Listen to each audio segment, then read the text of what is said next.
7 years ago, I fell down the stairs while I was pregnant, and it was just everyday thing. Started having a lot of pains. Ended up having my second cesarean on top of everything, and the pain didn't go. And the doctor said to me that more than likely it's because I've had the second cesarean. That's why I was having so much pain.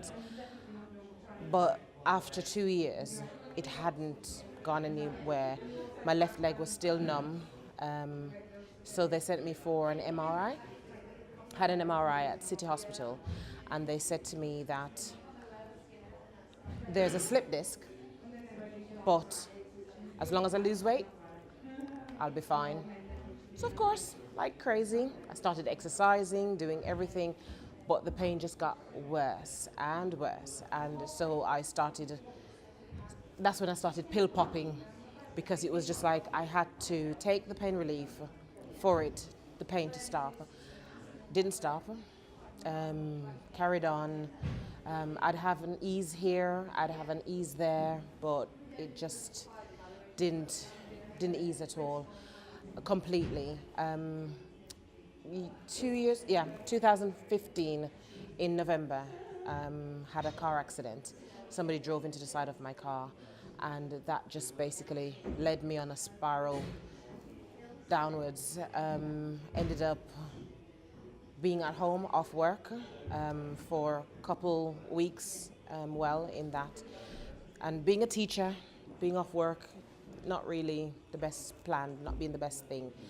I was on the morphine patches at the time, and so there were times when I felt I was all right. But then the doctor said that I was getting too used to it, so therefore he took me off it. And when he took me off it, that's when the problem started. I got up one morning, last year, July, did everything that I normally did before going to work. On my way through the door, I sneezed. Felt a sharp twinge in my back. I thought, I've had these sharp twinges before. I just carry on, go to work. Got to work, couldn't get out my car. Somebody finally helped me out of the car, got inside, sat down, couldn't really walk much further from there. They had to, 3 people had to help me back to my car. It's a good thing it's not automatic. Doesn't automatically take me home, but it was automatic, so it was helpful. And I got home, got upstairs, and the spasms started. It just became a terrifying time. Didn't know what I was going to do, didn't know where I was going to turn. Had to go back to the doctor again, tell him that all of this is happening. He sent me for another MRI, and after the MRI, I was referred to here. I was a lot skeptic, because I thought they're just coloring the word physiotherapy into another ball game again, saying that this is going to help and we're not doing physiotherapy, but basically it would be the same thing. But when I came and sat down and listened to the stories, I realized that this wasn't a fluke. These are people who have gone through similar situations as myself. And I'm thinking to myself, how are the doctors or the people who are helping, physios, how are they going to help us differently from those who have tried before? The difference was that we were allowed to go at our own pace. If you weren't comfortable in doing something, then you weren't forced to do it. Whereas in physiotherapy, they say that you need to do this exercise. And if you're saying to them that I can't do that exercise, they're like, well, you have to try, but I can't do it. You want me to be able to get down on the floor, lift my leg up, I can't do that.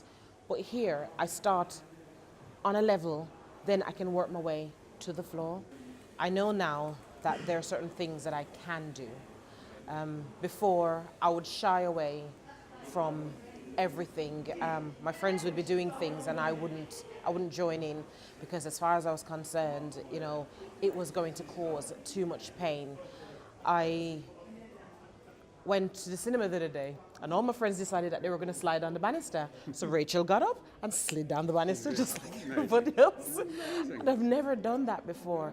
I have driven to London and back in one day, whereas before, even for short journeys, I would only drive there, I would stay overnight, and then come back the next day or days later.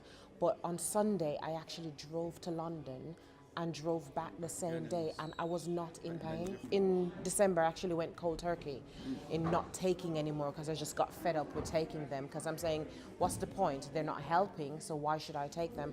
But I was told here that just because you are having a good day, there might be a flare-up. And if there's a flare-up, it is perfectly okay to take one. You don't have to take the 6 or 7 that you used to take before, which is perfectly fine. Last week, Thursday, I had a flare-up, and it was the day after they spoke about flare-ups, which was fabulous because then I knew exactly what to do. I lowered my activities and did the breathing, that exercises that they taught us, and it was so good because at least then I knew that I could still get on with my weekend without, because then I thought, if I had this flare-up, how was I going to drive to London on Sunday? I was just going to call and cancel. But by Friday, after coming here again to the class, I was perfectly all right. I thought that this wouldn't help because it would just be people telling me the same thing that everybody has told me over the past 7 years. Just get on with it, just do this, do that. You will eventually be able to. If you don't do it, then you take your tablets, whatever. But no, here, the patience is there as well. They see where it is that you're struggling, and they're not going to push you beyond your limitations. You get the training to go further.